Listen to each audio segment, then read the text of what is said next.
Welcome to Fresh Catholic, a podcast for those who are converting, reverting, or simply want a fresh perspective of the Catholic faith to help them to open their hearts and minds to become closer to the love and goodness of Christ. My daily prayer is that I will be a bright light to others, to be filled with the love and light of Christ, so that when people look at me, they see Him radiating out from me for His glory. Hello and welcome. I'm Lori Balderas, and I'm so happy you're here. Well, hello, Simon. Hello. Here we are again. Here we are. Anyway, I'm feeling really sporty today. Did you notice? Yeah, I did. I'm sporty spice today.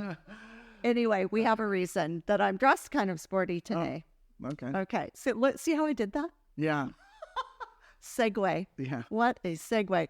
Anyway, you came up with the plan for today. Okay, sort of. Yeah. Well, you did. I didn't really have an idea. Mm-hmm. The Holy Spirit wasn't talking to me this week. I don't know what's going on. He was very silent. So Okay. you kind of came up with this idea. Mm-hmm. And so why don't you tell our listeners what your thoughts are, and then we'll go from there.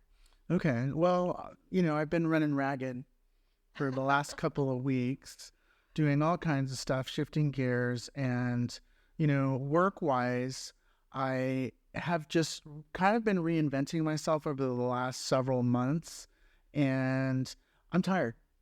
And I had a moment to pause the other day, and I was just thinking about this race that we're all in. We're all running this race as Catholics, as Christians, to hopefully, see our Father someday in heaven. And I was just thinking, gosh, I'm really tired in this race right now. And then I was thinking that I really would like to go to confession. I have sort of a wagon load of venial sins that I'd like to express in confession.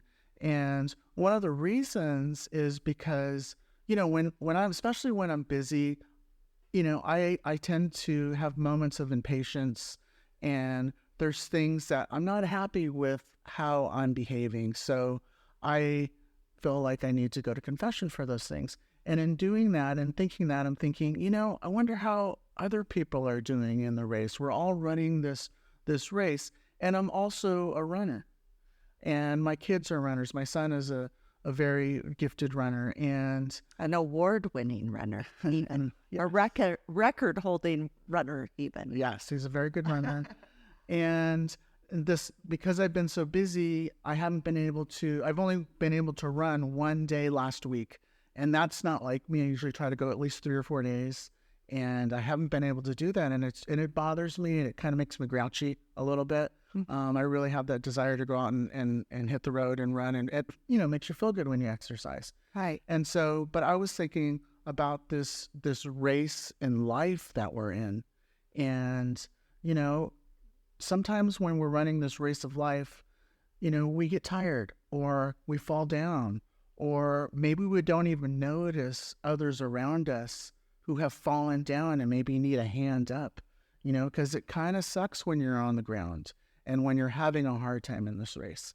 So that's what I was talking to you about. That's kind of what was on my heart and mind, and here we are. So I feel like throughout this episode, we're going to be using a lot of metaphors, and metaphor's the right word, right? Metaphors for running and life. And like Simon is saying, just we're all runners in a race. Even though I can't run, I literally can't run because of my disability.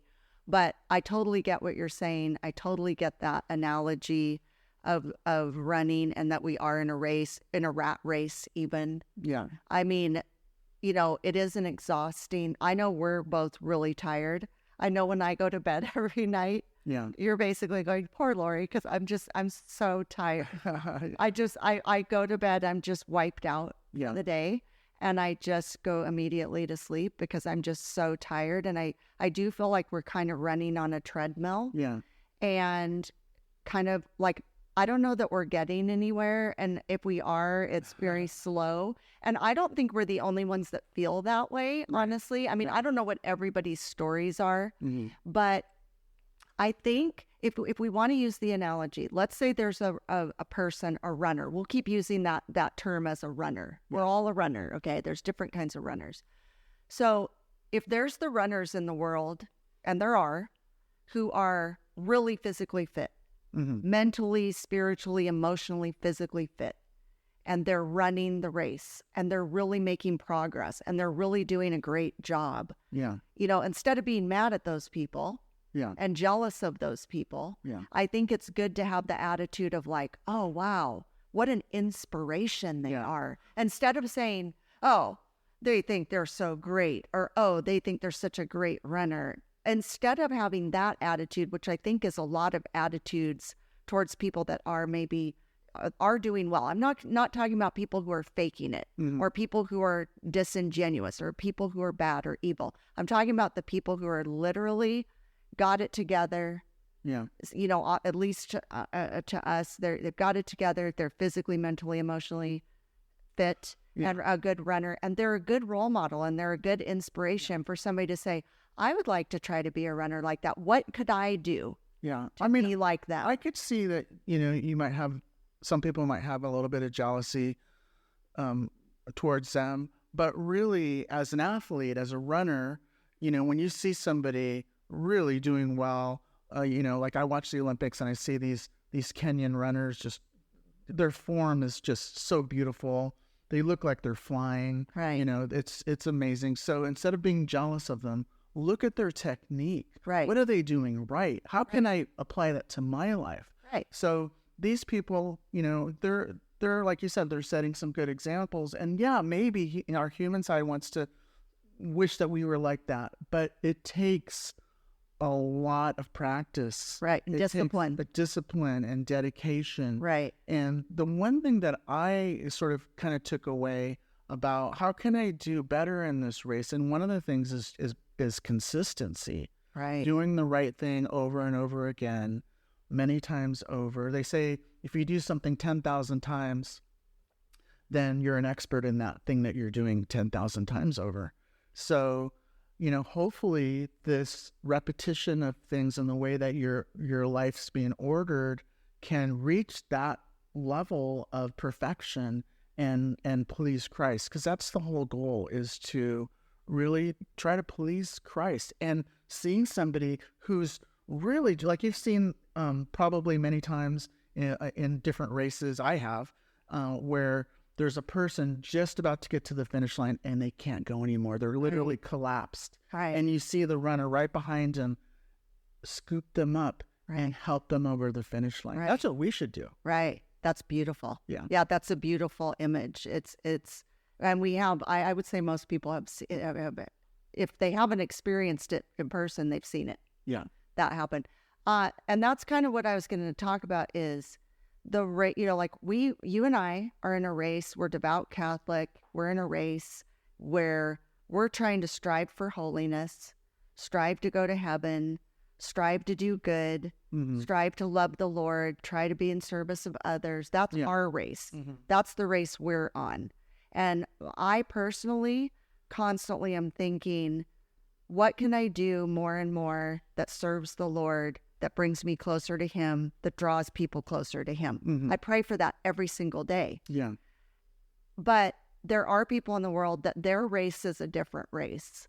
They're in a completely different stadium on a completely different track. Okay. Mm-hmm. And so, what do you mean by that? Well, I think we're striving for things that are God-centered. Oh, I see. At least I am. Yeah. That's where my entire daily existence is about. First thing, waking up in the morning to spend time with Him in my own quiet way. Like everybody knows, I wake up at 3:30 in the morning. Right. And I do, and much of that, it's not that I'm in there because I'm high maintenance and primping and preparing because I'm super fancy. As you can all see, I'm not that fancy. It's more about that I pray the rosary. I listen to Catholic and spiritual podcasts. I pray. It's a very long process, but it's slow. And I purposefully do that so that I'm not in a rush. Right. Because that's when it's quiet and that's when there's no distractions. And that's the only time I can schedule it in when nothing's going to take my attention. Yeah. And so that is very disciplined, you know. But my whole goal is, that's what my life consists of, is all day, every day, what can I do to get closer to the Lord? What can I do to help others, to draw and draw other people to the Lord? But there's other people in the world that they're very money oriented. Right. Yeah. They wake up because, and hey, I'm not against money. We need money, you know, and because we're at, you know, we struggle with money, it's definitely highlighted in our life that we need money in order to live. But there's people in the world that's all they think about all day, every day, is how am I going to make more money? Yeah. Who do I have to step over to make that money? Yeah. How many cars am I going to buy? What am I going to buy? Right. What kind of facade am I going to put on so that I can be richer and have more? Yeah. Well, as we all know, at the end of our life, all that stuff you can't take with you. Right. No, So they're in a different track. They're running a different race. Well, let me say this, because, you know, we should all be striving for the same goal, right? To go to heaven. Yes. To meet Christ face to face, to worship him for eternity. That's the goal, right? Right. So, but some people don't have that as goal. Maybe their goal is money. Right. Maybe their goal is something else, power, whatever it is. But we are all in this race, right? So in my opinion, those people have gone off course. Right. They saw something shiny when they're going down the course, and they went after it. Right. And now they're lost over there, and they're never going to make it to the real finish line. Right. And that's worrisome. And that's why we should, if we see somebody going off course, then maybe we should, hey, come back, you're going the wrong way. You know, that's what we try to do. Right. You know, but we're not always successful. And at the very least, you know, especially for people we don't know and we see doing that, we should at least get on our knees, pray for them. Right. You know, I pray for people in our family that are off chasing shiny objects, and, you know, hopefully they'll be touched. You know, I do that, honestly. I was really conscious this past Sunday when we went to Mass and I received the Eucharist, and I thought, Christ is so present in me. He's alive. I just received his body. So within that 20 minutes before that, what I received dissolves, there's power in those moments. And those are the times that you should really seize and say those prayers for those people, because it's extra powerful. Right. That's so true. Yeah. Let's talk about that a little bit more in 1 second. We're going to be right back. Have you ever wanted to witness the miraculous and walk where saints have walked? This is your chance. Join me, Lori Balderas, host of Fresh Catholic Podcast, and Father Matthew Miguel, as we walk with you through Italy's most sacred sites. From the Eucharistic miracles of Lanciano and Orvieto to the peace of Assisi, your heart will be transformed by these extraordinary moments of grace. You'll walk the hallowed streets of Rome, step into the history of the Vatican, and witness the places where faith has flourished for centuries. Each stop deepens your journey. Each miracle renews your soul. We invite you to join us on an unforgettable, life-changing experience. Join us and let your faith come alive in Italy. Have you been to freshcatholic.com yet? Our website? Oh my goodness, if you haven't, make sure you go there right after I'm done here. I want to tell you about everything we have going on there. We have the podcast is there if you can't find it anywhere else. We also have a blog, Fresh Catholic Comics. We have an online store with faith-based merchandise. It's all very exclusive to Fresh Catholic. We also have coffee that we're selling. Coffee, can you imagine? Fresh Catholic coffee, 17 flavors. It's roasted and shipped on the same day. You can save some for yourself, give it as a gift. It helps us out with our mission. We also have educator Charles Merritt is doing a whole series of things on our website. So he did a series on sin, one on angels, one on the Our Father, one on the Hail Mary, and he's coming up with new ideas all the time. And he also is doing a Bible study. Right now, he's studying the Gospel of Mark. You don't want to miss it. So if you're behind on all those things, they're there for you to see and share with your friends. So check it out. And we're back. I agree with you. I think I definitely feel the same way. I know when I receive the Eucharist, I immediately feel full. Yeah. Whoops. Whoops. Sorry, we just had a little, that's showbiz, baby, a little technical difficulty there for 1 second. I immediately feel full and content when I receive the Eucharist. When I drink the precious blood, I don't know if anybody else has this experience. I've never brought this up. Maybe I have. When I drink the precious blood, I can feel it going through my body. Okay. Now, I'm a wine drinker, okay? I drink wine on the weekends. That's not the experience I have. I love wine, but I don't feel it like going through my body with this warm sensation. Yeah. And I'm convinced it's like coming into my body, his precious blood, and it's just like immediately dispersing through my body. I can feel it. Yeah. And it's like this miraculous feeling I have every time I drink the precious blood. And so I feel sad for people that don't have that in their life, that experience, that, it's like better than Gatorade. It's the life-giving Gatorade that only the Lord can provide for us. And I do agree with you that when somebody's off course, when somebody's running off track, most of the time they're resistant to wanting to hear. They're not very receptive to wanting to hear what we have to say. But I do think the first step is definitely praying for people who've gotten off track, praying for people who've never even been to the track. I'd never been to the track. Nobody was praying for me to become Catholic, I don't think. But I do know that the Lord had a plan for me to become Catholic, and he drew me into that church in Canada.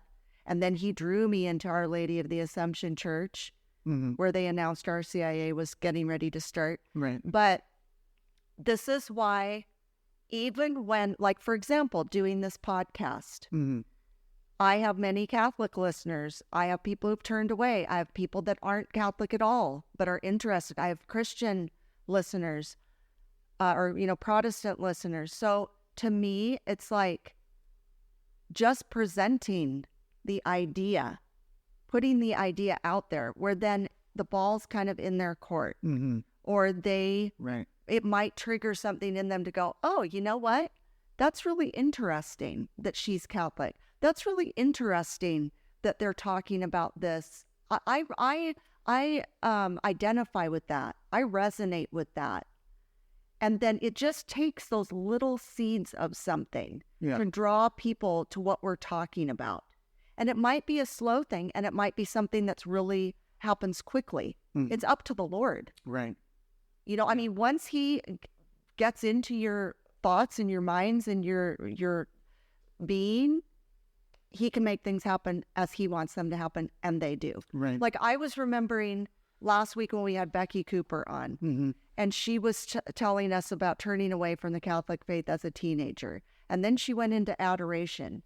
And there was this 3-hour adoration she went into, very reluctantly. Yeah. And yet the first hour was very reluctant. And then she said, next thing she knows, she's on the floor crying. Yeah. Well, man, she got really overwhelmed in that adoration chapel.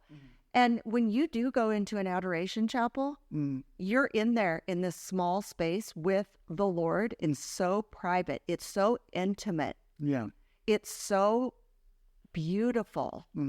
I can't imagine somebody being in that situation and not coming out feeling something because he's there.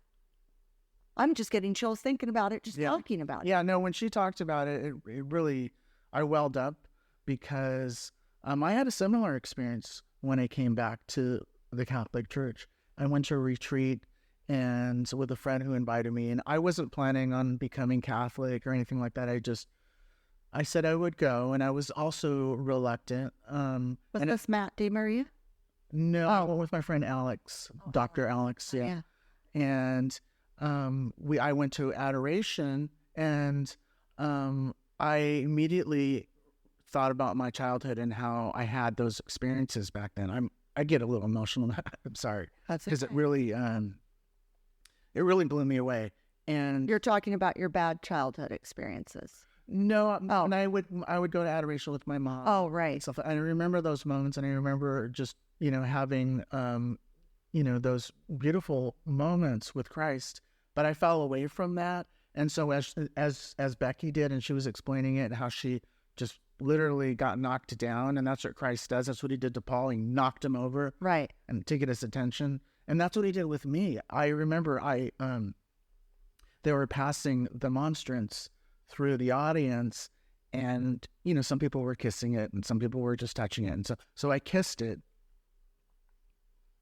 and it overwhelmed me. I've never heard that story, Simon. Yeah. Oh, that's so beautiful. And I hear that type of story all the time. You hear that about, no, it's okay. That's good that it brings up that emotion, because I want to encourage people to go to retreats, go to these things and go to adoration, because I feel like I'm hearing this story more and more and more, where this is what's happening is they are walking through the audience with the monstrance. Yeah. In other words, they're, walking Christ through, like we've been watching The Chosen. Yeah. And I would say 85-90% of it. Mm-hmm. I do. And it does really help me visually, because when he's walking through the crowds and people are clamoring to see him, Jesus, and clamoring to touch him because they have faith. So, you were raised in the faith. Right. So even if you went resistantly, or Becky goes into the adoration chapel resistant, to it, you guys had that foundation. Yeah. You were raised in the faith. Right. And so, that's all it takes is for him to show up. He's there all the time. But for him to show up and for all of a sudden it to change, and you just want to touch it. You just want to touch him. You just want, like in the Bible, just to touch the tassel or touch his garment. Right. Right. To have that faith. So down deep, you guys had that faith. It had just gotten squashed. It had just gone dormant. Yeah. It hadn't gone away altogether. Yeah.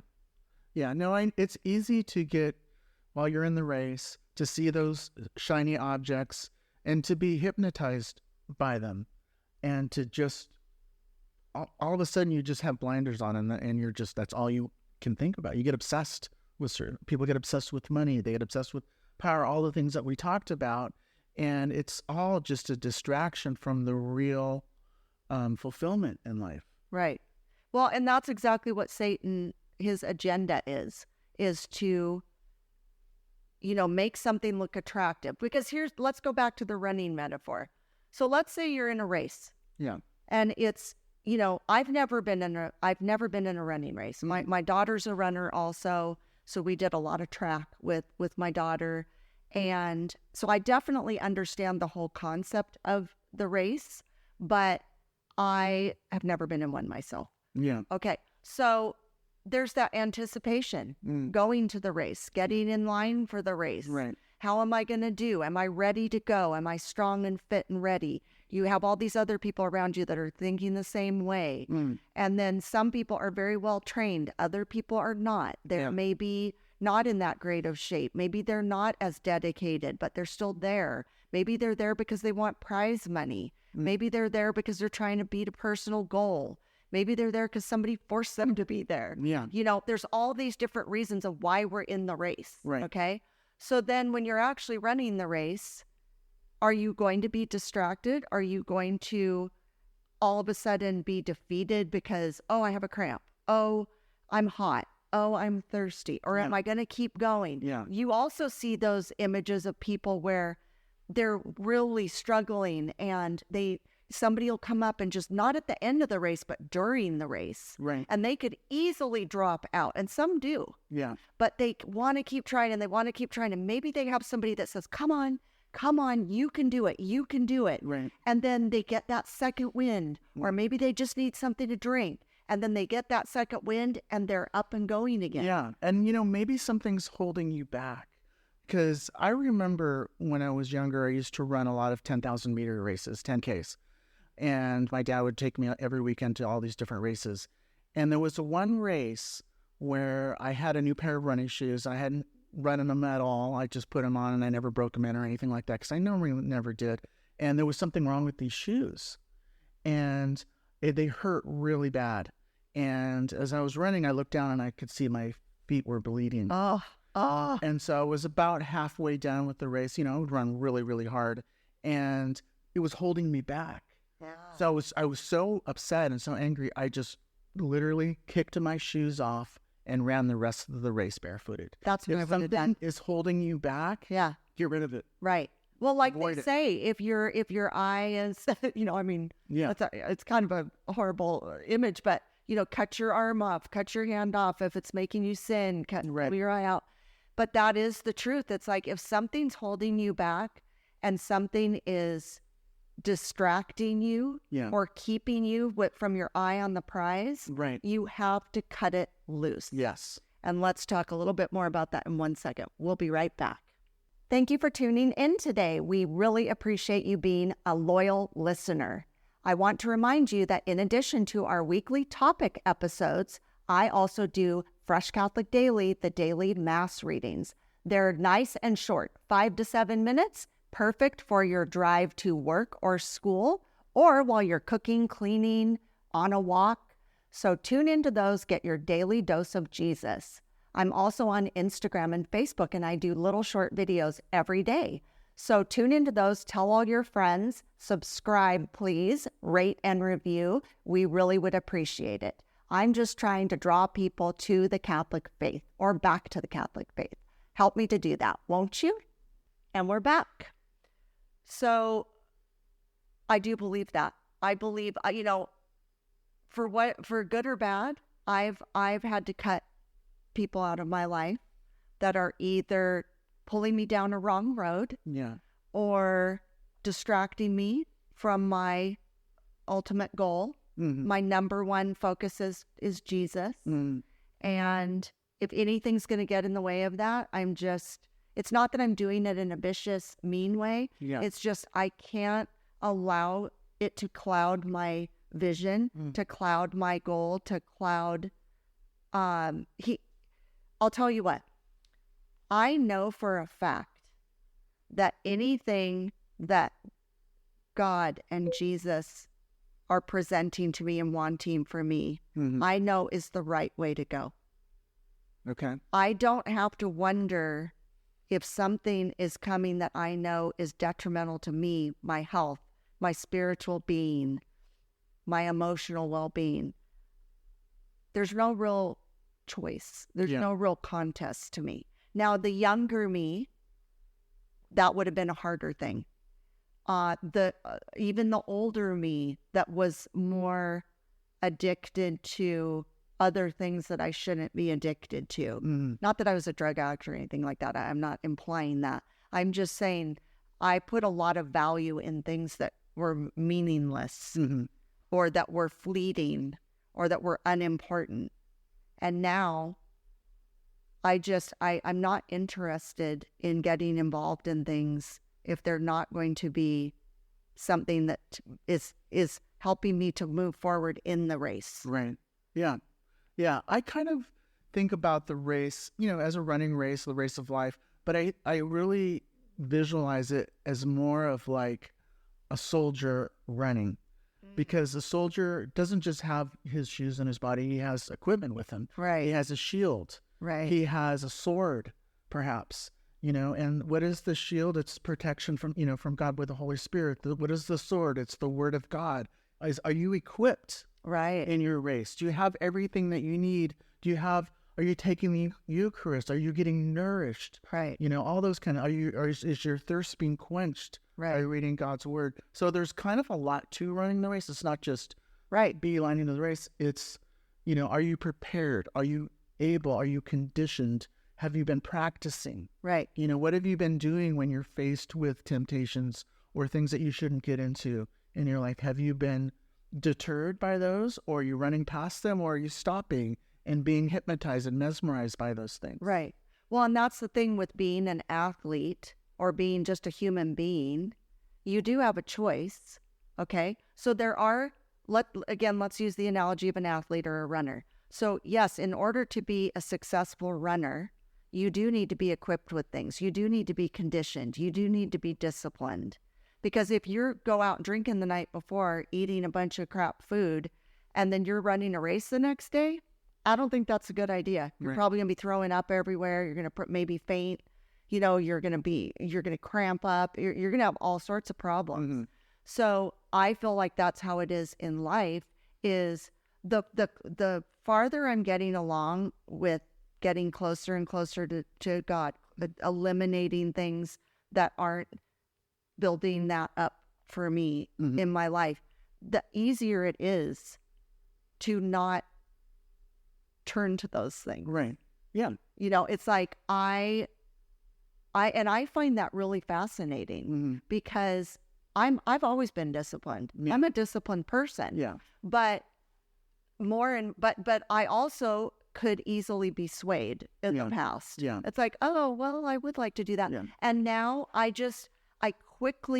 more quickly looking at the situation, and is this really going to help or hurt me or help or hurt the people around me? What am I going to do here? And I'm finding it more and more easy to make the right choices and decisions because, number one, I want to make sure I'm in right standing and in good graces with God. Mm-hmm.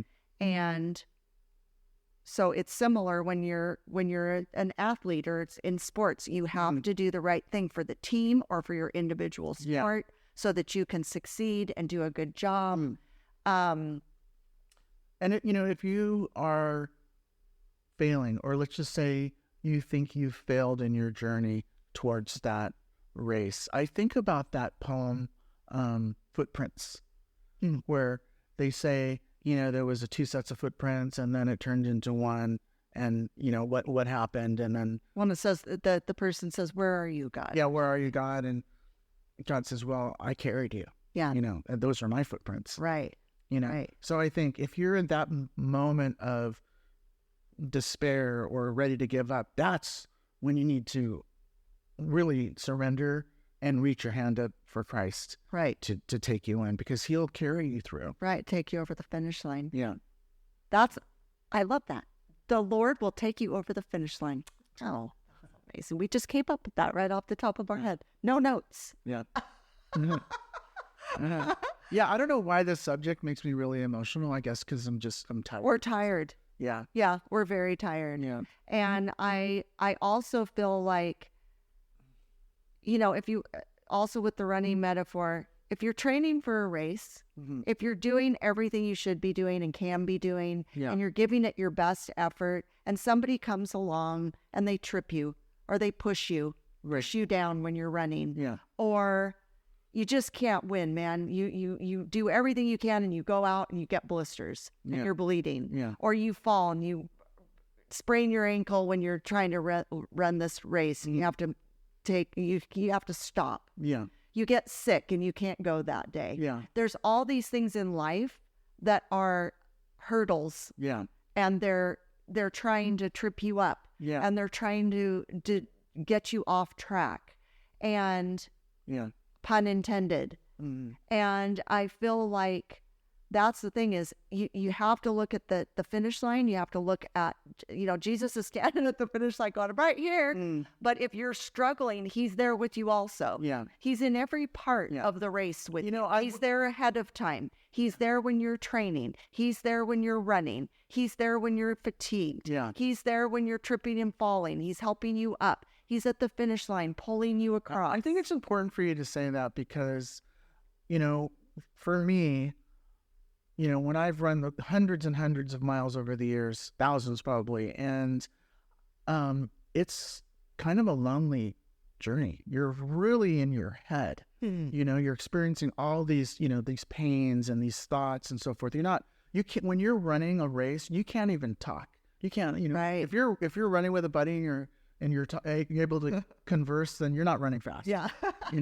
So you're really isolated. You're what feels like alone. But I like that you say you're not. Yeah. Because, Christ is right there, right beside you. And I think it's important to remember that you're not alone. Right. Because that feeling of loneliness and being alone and nobody's helping me, nobody cares, all this stuff, it's a false notion. Right. And I think it's important to dispel that. Right. And I do feel like going along with that, you and I have talked about people who are lonely, people who struggle with loneliness. They might not have a husband or a wife. They might not have children. They might not have a lot of friends. I don't know their situation. I'm just using that as an example. But I know there's a lot of people that struggle with loneliness, and they feel like they don't have anybody. Nobody cares about them. Well, part of it is I encourage people like that to go out and try to, start doing something, even if it's not with other people. Start going on a walk. Smile at people when you're on a walk. That'll generate, people talking to you, looking at you. Go to do some class. You'll be with like-minded people. Take up a class of some sort. But when you are alone, when you and I were separated for 3.5 years, and I was somewhat estranged from my children, I didn't spend a lot of time with people. I didn't have you. I didn't have, I wasn't with my family. And I did start going into some despair. And my therapist said, Lori, find things to do that get you through the day that you enjoy. Yeah. And then, of course, she wasn't Catholic, but she respected my faith. Yeah. And she said, God's with you. Yeah. And so, boy, I took that very literally. And so I don't know if I've ever told you this, and this might make me sound crazy, but I don't think so. We're all Catholics here. We all love the Lord. But when I would be alone, I would picture him sitting with me, next to me, or I would even talk to him. Yeah. Like I'd be talking, going, well, I don't know about this, and I don't know what's going on. I would just talk out loud as if he was sitting right there. No. Or like when I was sleeping, I think I told you I had one of those long body pillows, and I'd put it behind my back, and I'd imagine he was laying there like protecting me and taking care of me because I was alone, and it gave me a lot of comfort. And anytime I'm out and about, I know he's with me. I say to him every morning, Lord, please be with me. Please hold my hand. Please walk me the way you guide me the way you want me to go. And I'm actually picturing him holding my hand. Yeah. And it's, that really helps me.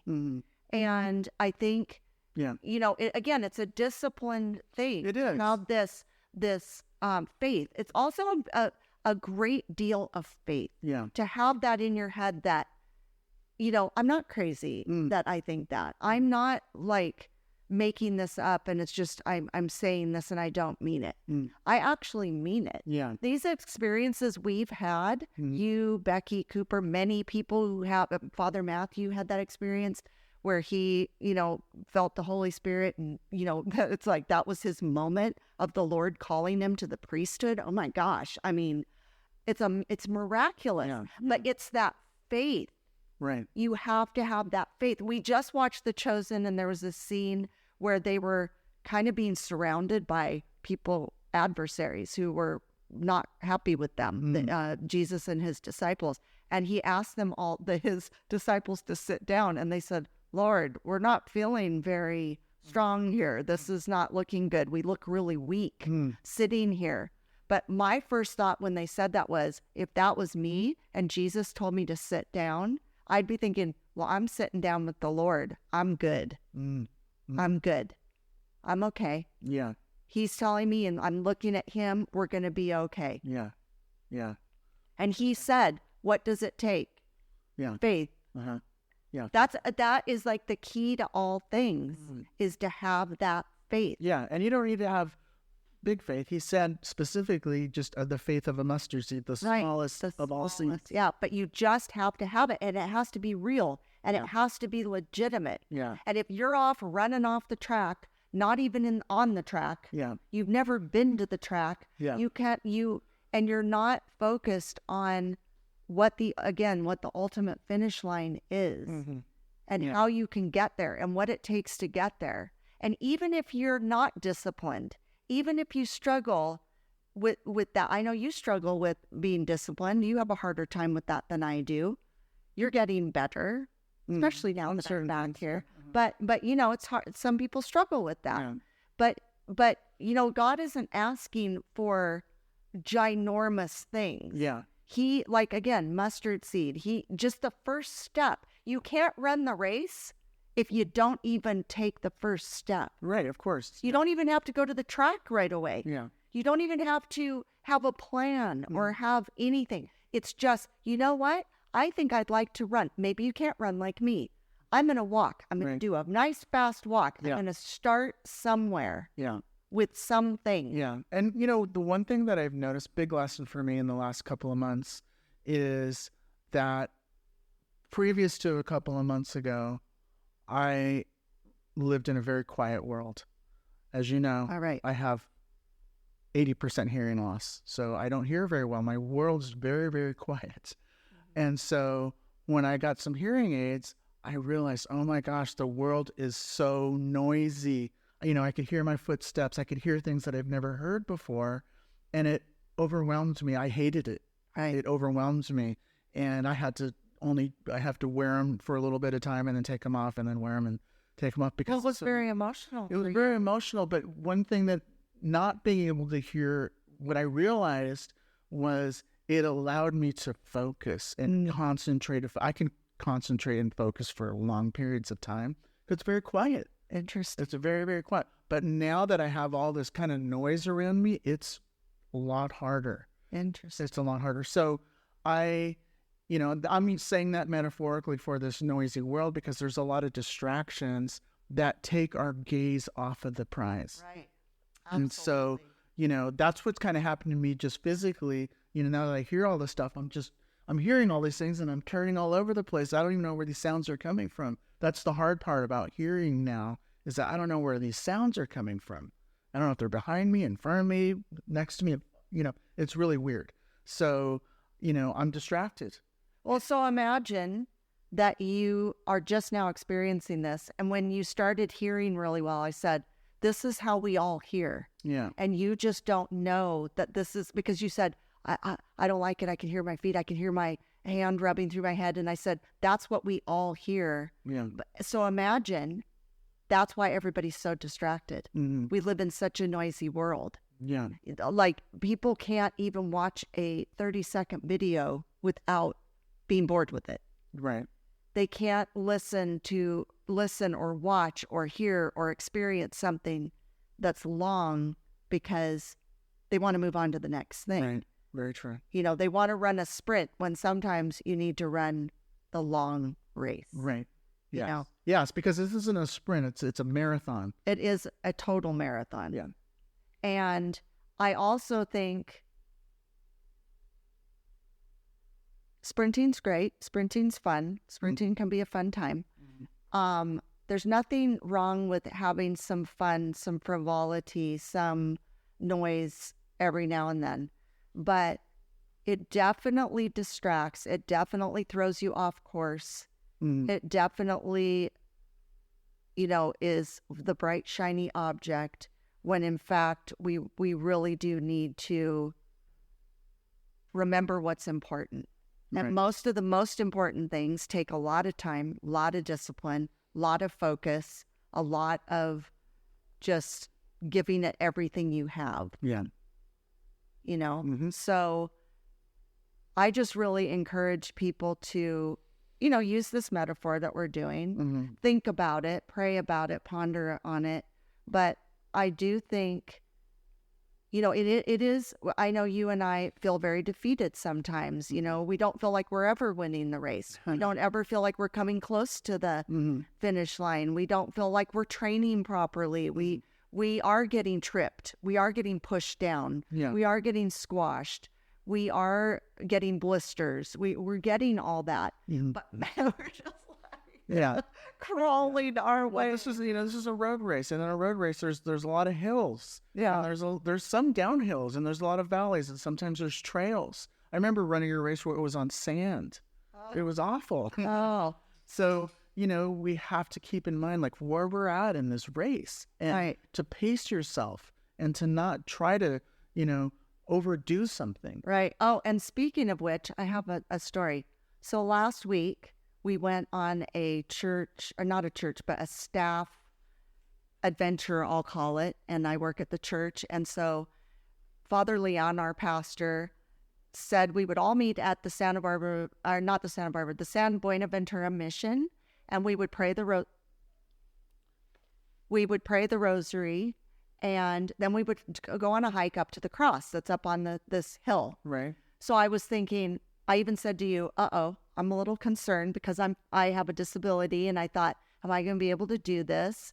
And so I took my cane that I have, because I can't do hills. For those of you who don't know, I can't go up and down hills or things without holding on to something. So I took my cane. I was pretty prepared. So we get there, and sure enough, these hills we had to take to get up to that cross were extraordinarily strenuous. It was a real physical struggle for me. Since my accident in 1990, I have not done such a strenuous thing. And now I'm 59 years old. And man, my coworkers really pitched in.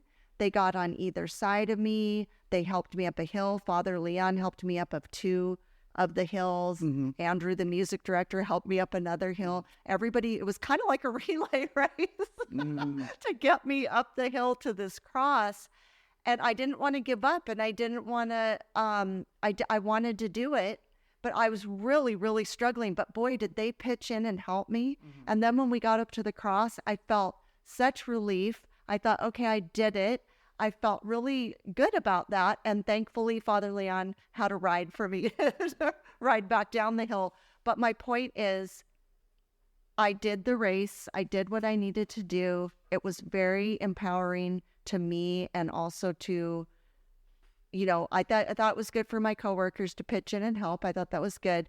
And I felt, satisfied at the end, tired, exhausted, wiped out, but it was totally worth it. Yeah. And I think it's good to be a good teammate. I think it's good to help others when they're struggling, however that looks, physically, emotionally, spiritually. Let's not leave a runner behind. Right. Let's help them, not hurt them. Let's help people in this race we're in together. Sounds good. And with that, I think we're done. Yeah. Okay. Well, we'll get back into it. Yeah, I'm trying. I'm not getting up yet. Well, thank you for coming today. I hope this has helped. Thank you. Love you. Bye. Thank you for joining me today. Now go out and be a bright light in someone's life. And remember, be focused, be faithful, and be fresh. Fresh Catholic is produced, edited, and recorded in Ventura, California.